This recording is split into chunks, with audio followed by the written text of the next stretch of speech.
Evangelio de nuestro Señor Jesucristo según San Juan. Jesús fue con sus discípulos a Judea. Permaneció allí con ellos y bautizaba. Juan Bautista seguía bautizando en Enón, cerca de Salim, porque había mucha agua en ese lugar y la gente acudía para hacerse bautizar. Juan no había sido encarcelado todavía.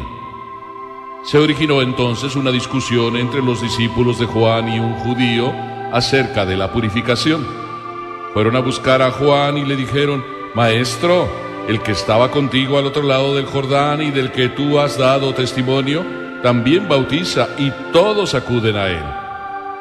Juan respondió: Nadie puede atribuirse nada que no haya recibido del cielo. Ustedes mismos son testigos de que he dicho: yo no soy el Mesías, pero he sido enviado delante de él.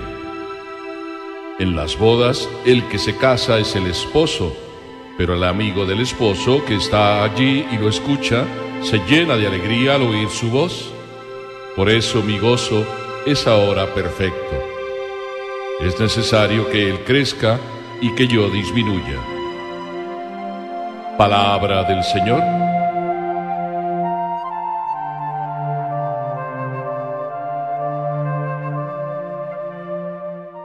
¿Qué les parece? Estoy como descubriendo algo maravilloso en este evangelio, como en todos los evangelios. ¿Verdad que es una maravilla solamente el evangelio? Por eso muchas veces digo: no te preocupes si no has leído la Biblia entera. Basta que te quedes con el evangelio y lo hagas vida. Hoy el evangelio, aquí al final, hemos leído, nos habla de la alegría perfecta. ¿Cuál es esa alegría perfecta? La descubriremos tú y yo, sin duda alguna. Vamos repasando poco a poco este evangelio, pero antes de repasarlo, me estoy acordando de aquella historia, es real. Cuando yo llegué a los Estados Unidos para trabajar, hace ya bastantes años, escuché un buen día cuando iba trasladándome de un lado para otro, escuché en la radio a un motivador, así se llamaba él, el motivador más grande del mundo hispano, y así hablaba. ¿Y qué era lo que decía en esa circunstancia, en ese momento? Simplemente esto: lo más importante, y así hablaba, es hacer que las cosas importantes sean las más importantes.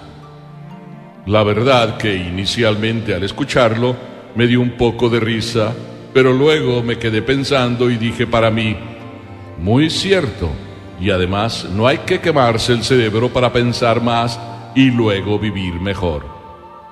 En este evangelio se nos habla de eso, cómo tener la alegría perfecta. Y no hace falta pensar mucho, solamente se puede vivir mejor, y vamos a ver cómo es que se puede vivir mejor y feliz. El evangelio empieza a hablarnos de celos entre discípulos. Claro que no está hablando concretamente de celos, pero yo pienso que algo así está sucediendo en este evangelio, porque primero constatamos a unos discípulos celosos. Se trata de los discípulos de Juan, pero al mismo tiempo también ahí están los maestros, el maestro Juan con sus discípulos, y también está el maestro Jesús con sus discípulos. Probablemente esta discusión con este que así en el evangelio se llama judío era uno de los discípulos de Jesús, porque no se explica por qué está pasando lo que está pasando si no fuera realmente discípulo de Jesús. Y todo está pasando en la ribera del Jordán, y lo que más me agrada es que si los discípulos están celosos, los maestros más bien están contentos. Y eso es de lo más normal de la vida. Dos maestros están bautizando, el maestro con mayúscula y su primo Juan el Bautista, que también es maestro. Jesús estaba empezando su ministerio de profeta, y además con gran éxito, como nos hace sentir el evangelio, porque le seguían muchedumbres.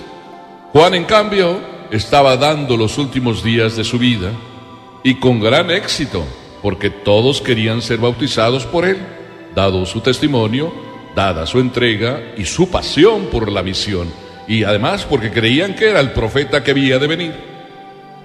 aunque debo decir que él siempre dijo que otro vendría detrás de él. Recordemos que siempre ese era el comentario de Juan: otro viene detrás de mí, y además ese es mayor que yo.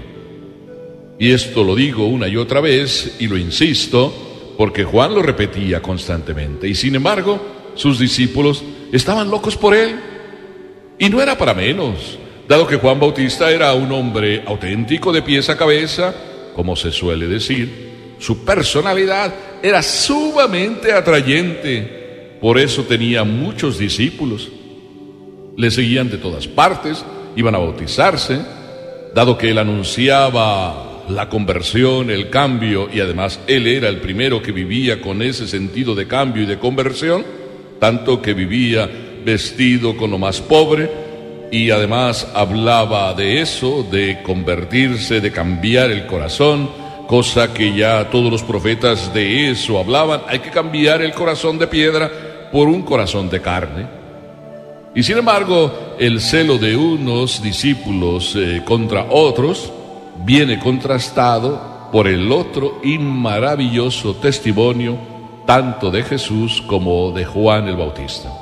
En este momento, ubiquémonos. Jesús también tenía sus discípulos, y la discusión ha surgido entre los discípulos. ¿Cuál sería el mejor?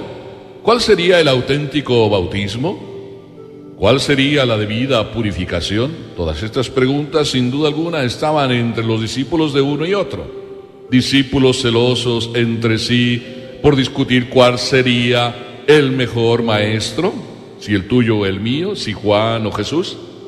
Pero los momentos de celo entre los discípulos vienen a ser contrastados por la lección que los dos maestros nos dan.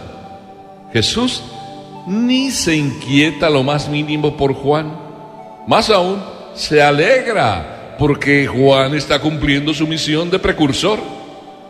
Y a Juan tampoco le inquieta que Jesús esté al otro lado del Jordán bautizando. Es más, se alegra respondiéndoles a sus propios discípulos: pero no sé por qué están inquietos, si yo les he dicho y digo repetidamente siempre que yo no soy el Mesías. Así que Juan se alegra por estar al lado del que yo llamo maestro con mayúscula, o tú y yo lo podemos llamar amigo con mayúscula, y además Juan escucha su voz en vez de ponerse celoso.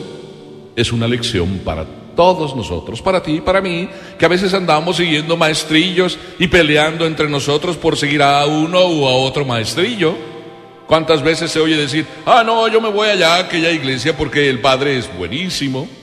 O yo voy al otro lugar porque el padre es amoroso, es detallista, nos quiere a todos. Y sin embargo, nos olvidamos de lo único verdaderamente necesario: seguir al maestro con mayúscula, a Jesús, y escuchar su voz. Para Juan, su mayor alegría es disminuir para que el maestro Jesús con mayúscula crezca.